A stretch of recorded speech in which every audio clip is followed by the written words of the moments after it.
Hi everyone. Today we will undertake an in-depth exploration of one of the most consequential treaties in the modern of international history, the Treaty of Versailles of 1919.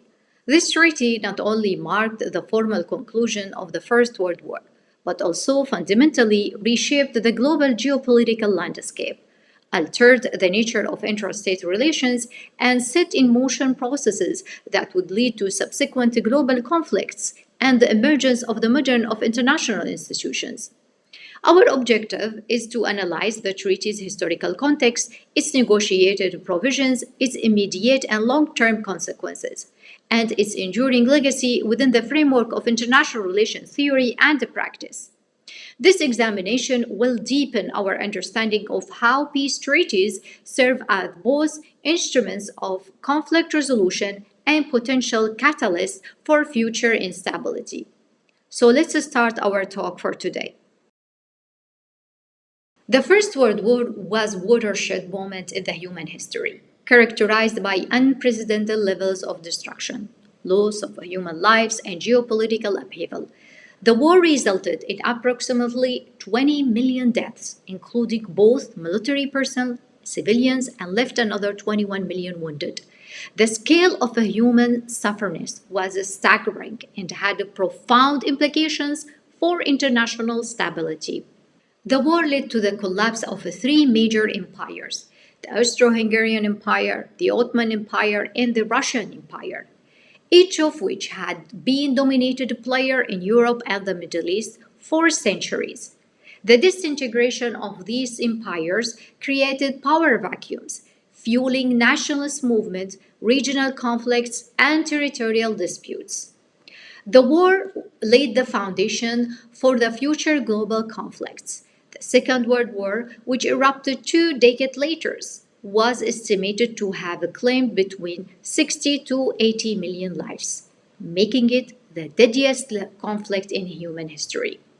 The war's aftermath also led to the Cold War, bipolar global order defined by ideological rivalry and nuclear deterrence, shaping the international system we live today. The war had a profound regional effects as well. To the Middle East, the Sykes-Picot Agreement, which was a secret pact between the Britain and the France, was a direct result of wartime secret diplomacy, in which secretly divided Ottoman-held territories between the two powers, effectively redrawing the map of the Middle East. This agreement, along with the Balfour Declaration in November 2nd in 1917, in which was a letter from the British Foreign Secretary Arthur Balfour to Lord Richelieu endorsing a national home for the Jewish people in Palestine, sowed the seeds for the Israel-Arab conflict in the Middle East. In addition to the subsequent mandates, laid the foundation for modern borders, often disregarding ethnic, religious, and tribal consideration, and sowed the seeds for the ongoing conflicts and power struggles in the region. The war exemplifies how large-scale conflicts reshape geopolitical boundaries, destabilize region, and create long-lasting grievances. The armistice in November 1918 signaled the end of the active hostilities, but the subsequent peace negotiation, culminating in the Treaty of Versailles, exposed deep disagreements among the victorious powers. The main actors, Wilson's United States, Clemenceau's France, Louis George of Britain, and Arnolds Italy, each pursued diverging goals rooted in their national interest. For example, Wilson liberal internationalism proposed the creation of the League of the Nations, emphasizing the collective security, self-determination, and open diplomacy, while Lloyd George sought to compromise that balance punitive measures with economic stability. Clemenceau's security concerns led to demands for the harsh punitive measures against Germany, aiming to weakening it militarily and territorially, while Orland aimed to territorial gains, especially in Adriatic region. So the negotiations reflected the tensions between idealistic visions represented by Wilson 14 points of proposal of peace and the pragmatic national interest. Germany lost Alsace-Lorraine to France, and Saar-Basin was placed under League of Nations. The city of Danzig was declared as a free city, and new nation-states emerged, including Poland, Czechoslovakia, Yugoslavia, based on principles of self-determination. Germany's military was severely restricted, an army of 100,000 with no submarines, no tanks, no air force, and the Rhineland was demilitarized. These restrictions aimed to prevent the future German aggression, but also fostered resentment among the Germans. War Guilty Clause, Article 231, assigned solo responsibility for the war to Germany, serving as a legal basis for reparations, initially set at 132 billion gold marks. This clause inflicted a deep moral and political wound, fueling nationalist resentment among the Germans. The League of Nations, Wilson's brainchild, aimed to internationalize peace through collective security. However, United States Senate refused ratification, limited its effectiveness and legitimacy. Despite the broad consensus among the Allies, many prominent scholars and policymakers warned that the punitive conditions imposed in Germany could destabilize Europe. Foremost among these was John Maynard Keynes, in his book in 1919, The Economic Consequences of Peace, articulated that the reparations and the territorial penalties and the hyperinflations that would raise the risk of extremism. He emphasized that the economic stability was essential for lasting peace and warned that the treaty's punitive measures risked sowing the seeds for the future conflict. Initially dismissed, Keynes' warning proved to be right. Germany spiraled into economic chaos, paving the way for Adolf Hitler's rise. So his work in international relations remains a foundational critic of any peace process that prioritizes punishment over reconciliation, highlighting the importance of economic concentration in peace building. First World War's consequences extended far beyond death tolls and territorial changes. Not only the human losses, not only empire dismantled, not only regional changes as we have discussed before, but also global power shifts. The United States emerged as a global power, while European dominance waned.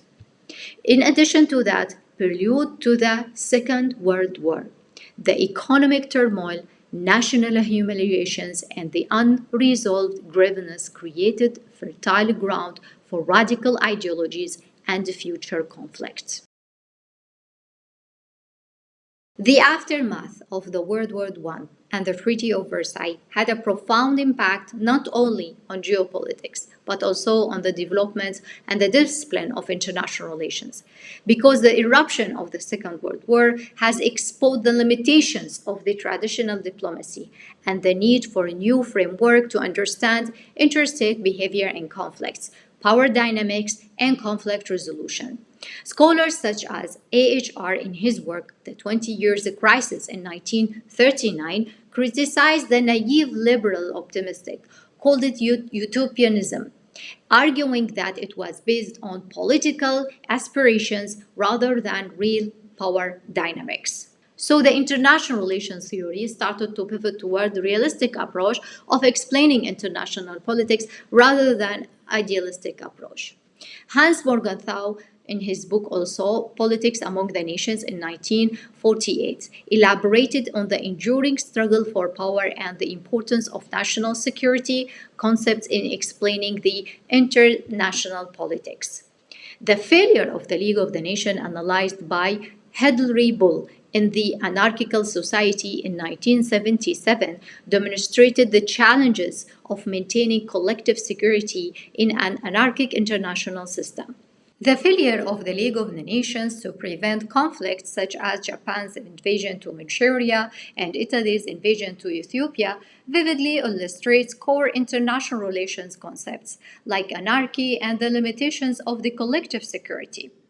From a realist perspective, the League was inherently weak because it lacked the power and authority to enforce its decisions, reflecting the anarchic nature of the international system, where no central authority exists to maintain peace.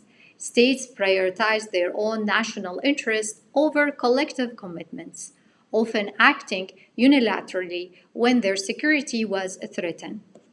Liberal international relations theory offers another lens, emphasizing that League's ineffectiveness stemmed from its institutional weakness and the absence of major powers, notably the United States, undermining trust and cooperation among nations.